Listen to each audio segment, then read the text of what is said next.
What is up, ladies and gentlemen, boys and girls, Protocol Pegasus here, bringing it back to you guys in Remnant from the Ashes, and today we're taking an all-new look at the brand new build known as the Scar of the Spirit Blizzard. So without further ado, let's go ahead and get into it.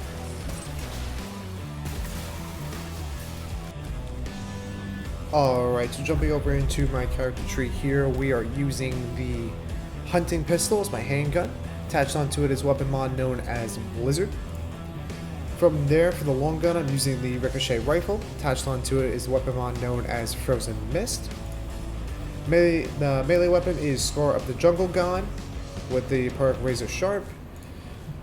Now, as of the helmet, I'm using the Doomsayer hat skin, the Doomsayer Dusker skin for the helmet as well as the chest piece, and then I'm using one piece Labyrinth for the pants.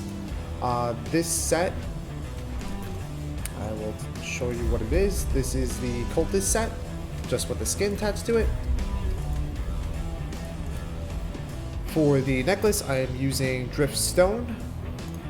For the first ring, I'm using Spirit Stone, and for the second ring, I'm using Gift of the Iskal. Now, on the traits. Now for the traits, I won't lie to you guys, at the end of the day, it really doesn't matter what you go about picking to be able to start out with, but if you had to go about setting up any particular build, the ones I would recommend are going to be as followed. I'd recommend doing Vigor, Endurance, and focus on Quick Hands. Those would be your three main ones to be able to have a good foundation to start out any build. But to be honest with it, you really should focus on every trait within the course of the game, just because of the fact that there is no set cap limit within this game, so you can capitalize on getting every single trait there is within the game to be able to min-max your overall build and just be that much more efficient. Now, enough about all that. Let's go ahead and get into some gameplay. Alright, so we're playing on Earth here on Nightmare mode. I'm going to go over the build breakdown of how the build works, tips and tricks, and my general thoughts. So sit back, relax, and enjoy. So what's really cool about this build is that you're super versatile because you have the 2-piece on the Cultist set and then 1-piece on the Labyrinth set. The reason I went 2-piece Cultist is generally because it looks freaking awesome with the skin. And it also makes it so that's a lighter base set, so I can dodge around a little bit easier. And what's also cool is that it amplifies the duration of my mods. Now what this does for me is that every time I activate any of my frost mods like Blizzard or the Mist, I can keep them up longer, allowing it to cover my back as well as my front, and it allows me to close the gap on corridors and get more zone control, which is super cool. So what I mean by that is I'm able to actually throw out my frost bolts at specific doorways, and anyone that walks through that doorway is immediately going to get damaged and immediately going to get frozen, allowing me enough time not only to react, but to be able to set up for really nice, quick, and clean kills. Because what happens is, once they happen to be all frozen, and if they happen to be clustered together, I can use my my ricochet rifle to be able to capitalize on just damaging them continuously because it bounces between multiple targets. So I don't have to worry about that.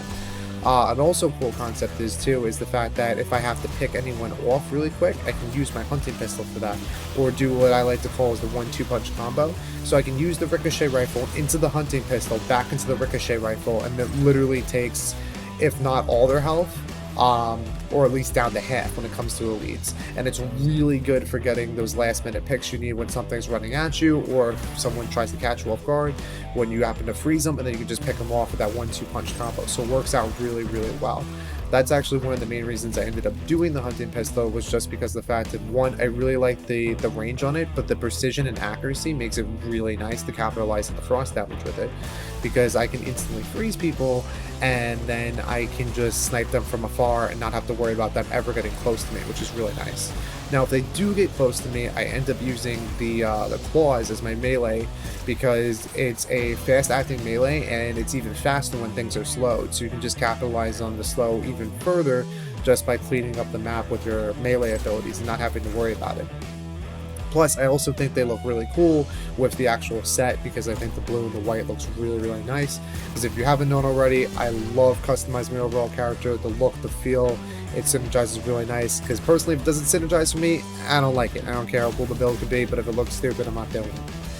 So, besides that, I ended up doing one piece Labyrinth because I wanted the higher armor capacity, and quite frankly, I think it looks freaking awesome, but I also like the increased damage output it gets from my mod capabilities as well. Now, I could have done all Labyrinth here, but if I did all Labyrinth, I wouldn't have the ability to move, which kind of, in my personal opinion, defeats the whole purpose. Like, I like having the increased damage with the Labyrinth set, but I don't like how big and bulky it happen to be, because I like the freedom to be able to move around and be versatile, so I ended up just sticking out with the two-piece cultist into one Labyrinth. The reason I ended up doing the necklace to increase the frost damage is because obviously I'm just continuously doing frost, and the rings that I ended up going with was just because I wanted the faster mod base generation, and the ring of the Iskall actually stacks with the cultist armor set, so I get double the regeneration time when I'm not using my mods, which is really good because I'm not using burst fire weapons. So if you don't know already, burst fire weapons give you the ability to generate more mod capacity a lot quicker, so your mods come up faster. However, because I'm using single target based weapons, I can't generate my mods as quick as I like, but this takes care of that and I don't have to worry about it. There are a few downsides to the build. I mean, I don't have any forms of self-sustain, but that's really when bots end up coming in, and you really won't need it as much because technically speaking, you really won't get hit as often as long as you're playing smart. And what I mean by that is throwing out your frost sooner rather than later and setting up the map and getting complete zone control with that set frost, because you pretty much control the map. If you look here in this boss fight, I actually control exactly where the boss is going to spawn. I actually control all the ads. I can pin them down. I'm able to get the frost in them, which allows me to kite out of the way and keep potting up continuously. I'm also able to control whether or not they're around the corner or not, because I can still hit them with the ricochet rifle. So it just works out really, really nice at the end of the day, and everything kind of synergizes really well.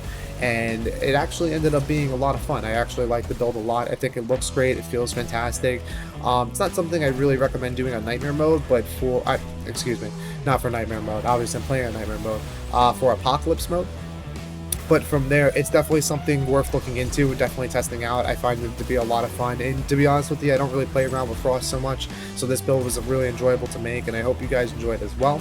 Let me know what you guys happen to think about that set build. And if you have any more questions or concerns, leave them down below in the comments. I'd love to hear your guys' feedback. I will be looking into doing some more content down the line. I did just finish getting some PC upgrades, so I'll be doing a lot more content. I can't wait to show you guys. If you guys want to see anything in particular or want to go about having any questions or concerns in regards to what the future of this channel might hold when it comes to Remnant based content, don't worry, I'm still doing it. So just let me know if you guys have any questions, post it down below in the comment section. I'd be happy to answer it. But yeah, that's pretty much it, guys. So I'm just going to let it roll out with the overall gameplay here in the background. So if you guys have any questions and concerns, like I said, just post it down below. And yeah, that's going to be it. So I hope to see you guys real soon. Later.